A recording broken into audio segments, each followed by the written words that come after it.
ಕರ್ನಾಟಕ ರಸ್ತೆ ಸಾರಿಗೆ ಸಂಸ್ಥೆಯಿಂದ ಮಂಜೂರಾದ 2 ಹೊಸ ಬಸ್ಗಳನ್ನು ಶಾಸಕ ದಿನಕರ್ ಶೆಟ್ಟಿಯವರು ಕುಮಟಾ ಡಿಪೋಗೆ ಹಸ್ತಾಂತರಿಸಿದರು. ಈ ಕಾರ್ಯಕ್ರಮದಲ್ಲಿ ಬಿಜೆಪಿ ಪಕ್ಷದ ಕಾರ್ಯಕರ್ತರು ಹಾಗೂ ಸಾರ್ವಜನಿಕರು ಪಾಲ್ಗೊಂಡಿದ್ದರು. ಈ ಸಂದರ್ಭದಲ್ಲಿ ಶಾಸಕ ದಿನಕರ್ ಶೆಟ್ಟಿ ಮಾತನಾಡಿ, ಪ್ರಯಾಣಿಕರ ಅವಶ್ಯಕತೆಗಾಗಿ ಈ 2 ಹೊಸ ಬಸ್ ಬಂದಿದ್ದು ಇದರ ಉಪಯೋಗವನ್ನು ಸಾರ್ವಜನಿಕರು ಪಡೆದುಕೊಳ್ಳಬೇಕು ಎಂದರು.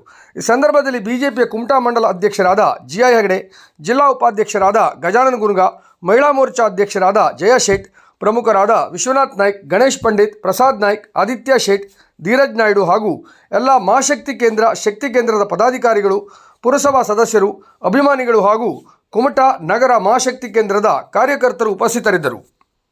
ಸ್ಲೀಪರ್ ಕೋಚು 7 ಲಕ್ಷ ಆದಮೇಲೆ ಬದಲಾವಣೆ ಮಾಡಬೇಕಾಗಿತ್ತು. ಆದರೆ ಈಗ 12 ಲಕ್ಷ ಚಿಲ್ಲರೆ ಕಿಲೋಮೀಟರ್ ಆ 2 ಬಸ್ಸು ದಾಟ್ ಹೋಗಿದೆ. ನಿಜವಾಗ್ಲೂ ನಾನು ಭಾಳಷ್ಟು ಸಾರಿ ನಮ್ಮ ಸಾರಿಗೆ ಸಚಿವರಾದಂಥ ರಾಮಲಿಂಗಾರೆಡ್ಡಿ ಅವರ ಹತ್ರ ಮನವಿ ಮಾಡಿದ್ದೆ. ನಮಗೆ ಯಾವ ಬಸ್ ಅದು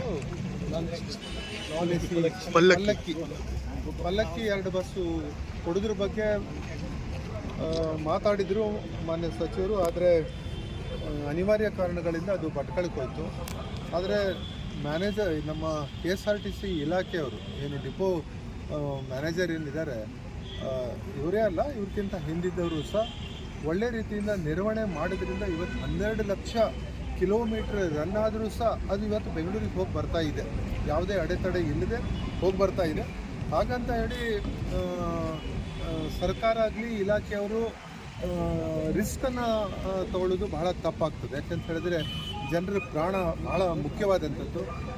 7 ಲಕ್ಷ ಸರ್ಕಾರ ಒಂದು ಮಿತಿ ಮಾಡಿದೆ ಕಿಲೋಮೀಟ್ರ್. 7 ಲಕ್ಷ ಕಿಲೋಮೀಟ್ರ್ ಆದ ಮೇಲೆ ಬಸ್ಸನ್ನು ಬದಲಾವಣೆ ಮಾಡಬೇಕು.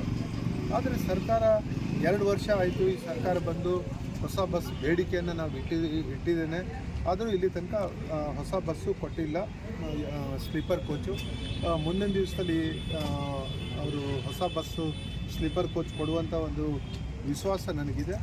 ಸದ್ಯ ಅಂತೂ ಕಳೆದ 1-2 ತಿಂಗಳ ಹಿಂದೆ 4 ಹೊಸ ಬಸ್ ಕೊಟ್ಟಿದ್ದರು. ಇವತ್ತು ಮತ್ತು 2 ಬಸ್ ಕೊಟ್ಟಿದ್ದಕ್ಕಾಗಿ ಸಾರಿಗೆ ಸಚಿವರಾದಂಥ ಶ್ರೀಮಾನ್ ರಾಮಲಿಂಗಾರೆಡ್ಡಿ ಅವರಿಗೆ ಮತ್ತು ನಮ್ಮ ಉಸ್ತುವಾರಿ ಸಚಿವರಾದಂಥ ವೈದ್ಯರವರಿಗೂ ನಾನು ಈ ಒಂದು ಸಂದರ್ಭದಲ್ಲಿ ಅಭಿನಂದನೆಗಳನ್ನು ಹೇಳಲಿಕ್ಕೆ ಬಯಸ್ತಾ ಇದ್ದೇನೆ.